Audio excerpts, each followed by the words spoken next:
2024 का आगाज कुछ इस तरीके से किया जा रहा है कि इसरो इतिहास रचने जा रहा है। XPO-CAT उपग्रह की लॉन्चिंग होने जा रही है। एक्सपोसैट उपग्रह की launching PSLV-C58 XPoSat mission launch किया जा रहा है। PSLV-C58 रॉकेट से पेलोड भेजा जाएगा। श्रीहरिकोटा स्थित सतीश धवन स्पेस सेंटर से इसकी लॉन्चिंग होनी है। पृथ्वी की निचली कक्षा में इसे स्थापित किया जाएगा। तो वहीं से सीधी तस्वीरें आपको दिखा रहे हैं। इसरो आज एक बार फिर से इतिहास रचने जा रहा है। इसरो का नाम जब भी आता है यही जहन में आता है कि वाकई एक बार फिर से इतिहास रचा जाएगा, देश का नाम दुनिया में होगा। और इसके 400 मिलीसेकंड के पश्चात सॉलिड स्ट्रैप-ऑन बूस्टर्स को प्रज्वलित किए जाएंगे। इस समय यान का उत्थापन होगा।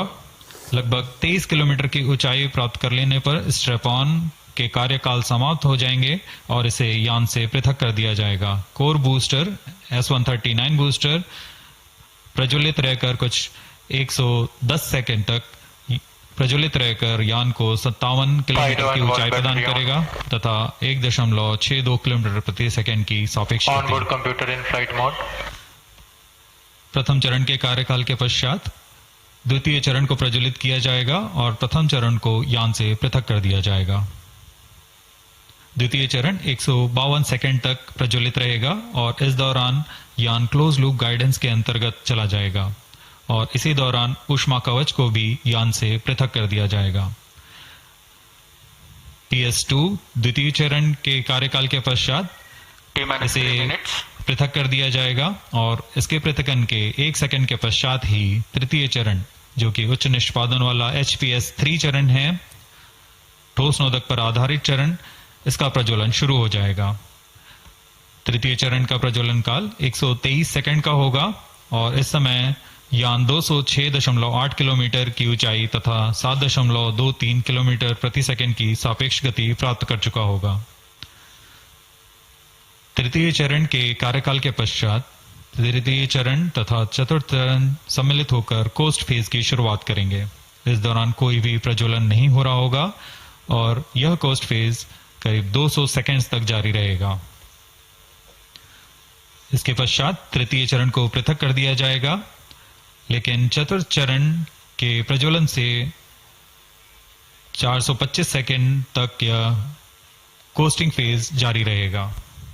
T-2 minutes. कोस्टिंग फेज समाप्त होते ही चतुर्थ चरण का प्रज्वलन होगा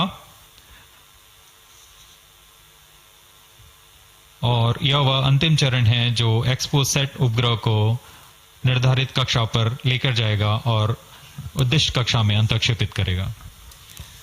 We are very close to the launch and let me quickly run you through the flight events. About the nominal flight timelines for the PSLV-C58 XPOSAT mission. At T0, which is scheduled at 9 hours 10 minutes, the first stage PS1 ignites and followed by the ignition of the two strap-on motors 400 milliseconds later. The strap-ons continue to burn for 70 seconds, after which they are separated from the ongoing launch vehicle. The PS1 stage, that is the core S139, separates 109 seconds into the flight. By this time, the launch vehicle would have gained an altitude of 57 kilometers and acquired a relative velocity of 1.6 kilometers per second. All subs armed.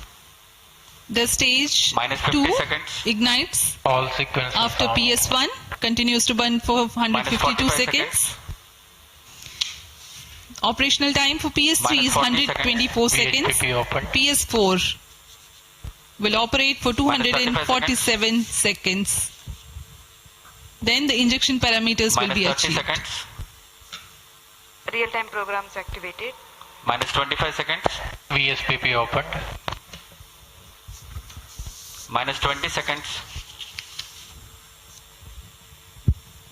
Minus 15 seconds.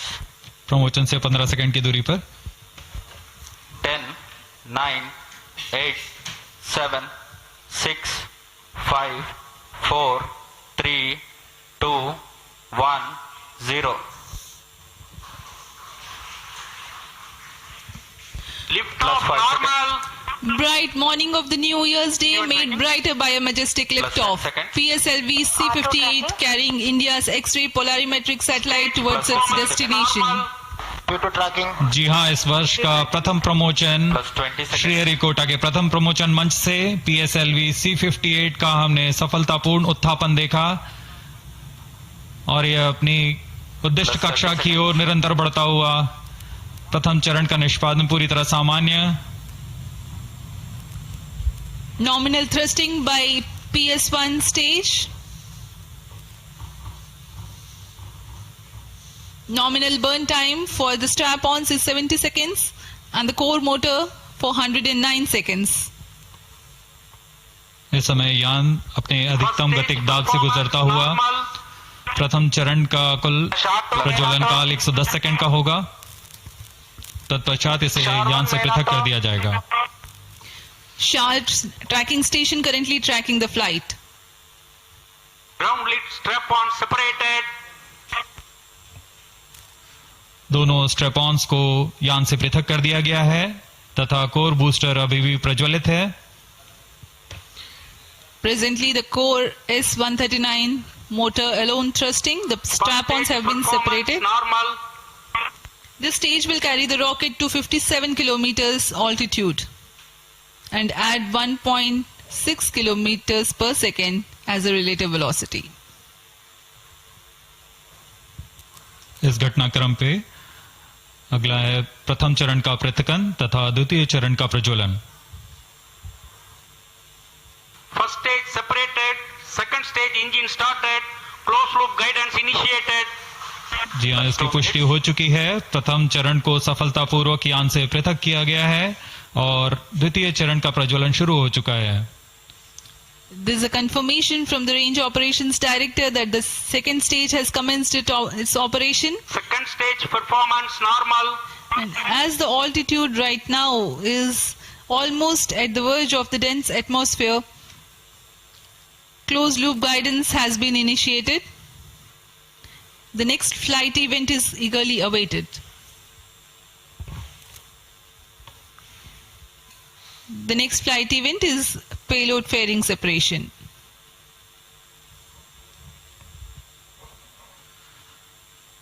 द्वितीय चरण का निष्पादन सामान्य है। इसका कार्यकाल 152 second का होगा और इस दौरान यह कुल 800 किलो न्यूटन का प्रणोद उत्पन्न कर यान को उद्दिष्ट दिशा की ओर Payload ले fairing जाता है। separated. Plus 3 इसकी minutes. पुष्टि हो चुकी है। ऊष्मा कवच को यान से पृथक कर दिया गया है। Second stage performance normal. There is a confirmation of payload fairing separation and a nominal thrusting by the second stage of PSLV. द्वितीय चरण तरल नोदक पर आधारित चरण है। इसमें UDMH और N2O4 को ईंधन की तरह इस्तेमाल किया जाता है। वर्तमान में विकास इंजन नामक इस द्वितीय चरण के इंजन द्वारा प्रणोद उत्पन्न किया जा रहा है।